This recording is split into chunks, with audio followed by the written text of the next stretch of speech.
Hey, what's going on, everybody? This is Tyrone back with Tech Life. And what you're seeing on screen is actually my usage overview on my cycles.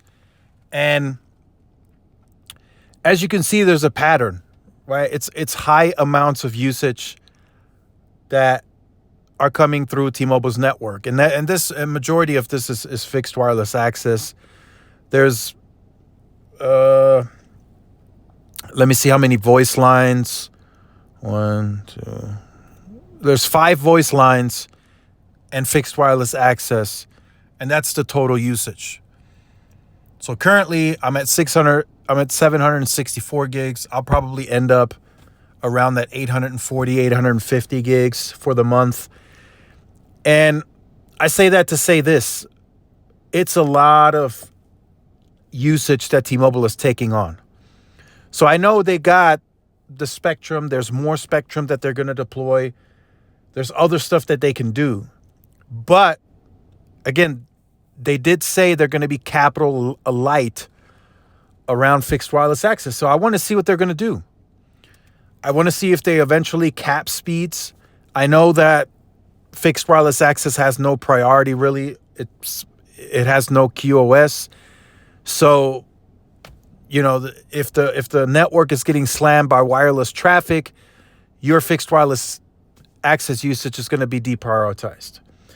And in many cases, if there's not enough capacity on that site, you could go below 25 megabits a second and your 4K stream could buffer. It's a very realistic possibility now, 3 years after the merger, going on to year 4, and the network being saturated, not congested, right? But it is slowing down. And that's something that T-Mobile has acknowledged even before they started deploying the spectrum. And they talked about it at the 2021 Analyst Day. They said they would get to around 300 to 400 megabits median as they shift all of that spectrum. That's refarming LTE spectrum, moving that to 5G, C-band DoD, and then auction 108. Once those licenses clear and they can put that on air, that's when they will settle and be at a median average between 300 to 400 megabits a second. But that's going to require a lot. That's going to require a lot of backhaul, a lot of back-end stuff, data centers. All of that in itself is an investment. And then we have to see how aggressive T-Mobile is going to be around fixed wireless access. I wish an analyst would ask that question during the Q&A at the earnings call. You know, we already know that they're not going to go super capital heavy on fixed wireless access, but what if they notice high usage during the day on that tower now? And even at night from wireless traffic. And there's other fixed wireless access users on that same sector. What are they going to do? You know, are they just going to let the connection get to a point where those customers are just going to churn? Or are they going to spend some type of, even if it's very little capital, to try and keep those customers on the network? Right? But even that realistically is not a quick fix. Let's say T-Mobile plans an upgrade for a sector because there's a lot of fixed wireless access usage coming through the pipe. It's a bad experience for the consumer, but T-Mobile has it scheduled 6 months out. A consumer is not going to wait 6 months to get an upgrade. You know, they're not going to wait that long. They're going to leave. And sometimes it takes that long for T-Mobile just to gain approval to upgrade the site. So you have to be very, very proactive when it comes to FWA if you want to keep the churn as low as possible. You have to look at it. You know, the wireless projection model I hear is about 18 months out. And the model lets you know that, okay, we're forecasting 18 months from now, this site will have congestion, or it will get to X amounts of speeds slower. How is that projection model with fixed wireless access? When, as you can see, a sector is getting slammed with a terabyte, 844, 833, probably be about 830 to 850 gigs every month. How do they go about it? You know, because that that capacity and that congestion is going to be a lot faster than 18 months. We could be talking 3 to 6 months based on this type of usage, especially if more devices are added inside the household.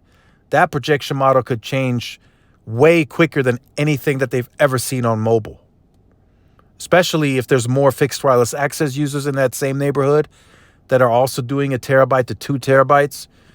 I mean, it's going to really put T-Mobile in an uncomfortable position in the future, in my opinion. Can they handle it? Yes. But how that essentially plays out, it remains to be seen. They said that as the product matures, churn is lowering. And that's a good sign. That's a good thing. But another 2 to 3 years from now, how does that look even for me? As I continue using this type of usage, and I'm not doing it on purpose. I mean, this is just general usage. Downloading, uploading content, uploading the game updates, watching streaming 4K, watching YouTube videos, just natural content being watched. And it comes to, it totals to what you're seeing on screen for my usage. I'm sure some of you are doing more than that. You have more people in the household. You're going to be doing over 1 terabyte. But the stress test here in the future is going to be, how does it hold up 2 to 3 years from now as they maybe gain more people, as usage increases every year, even on mobile, because that affects that as well. So just something that I wanted to share with you guys today to kind of keep an eye out and maybe be concerned about, right? Because they're growing at a very fast clip. 850,000, this quarter. Who knows, next quarter, maybe 800, 900, 700,000. Regardless of what it will be, it's a lot. And then they're doing over 500,000 fixed wireless access ads. Plus, they're adding business customers at the highest clip ever. That's a lot of load coming back into the network. That's really only expanded in its capacity per the spectrum. And I've said this in plenty of videos. They really didn't increase the densification to a significant level to where I could confidently say, yes, they are increasing their performance and their reliability because they're adding a ton of small cells and a ton of new macros. That just didn't happen. Are they doing some? Of course. Did the Sprint Keep sites help with that? Yes. But it was mostly driven off a spectrum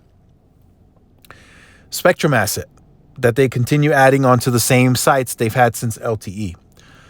So it's spectrum driven. We'll see how they perform in the future with C-band DoD and Auction 108. And then as they reform the LTE spectrum, it should make for a very capacitive network. But as that saturates, eventually, they're going to have to add, even more densification on top of what they already have now. So make sure you guys stay tuned, like, share, subscribe, follow my social media outlets. This is Tyrone with Tech Live. See y'all in the next one. Peace.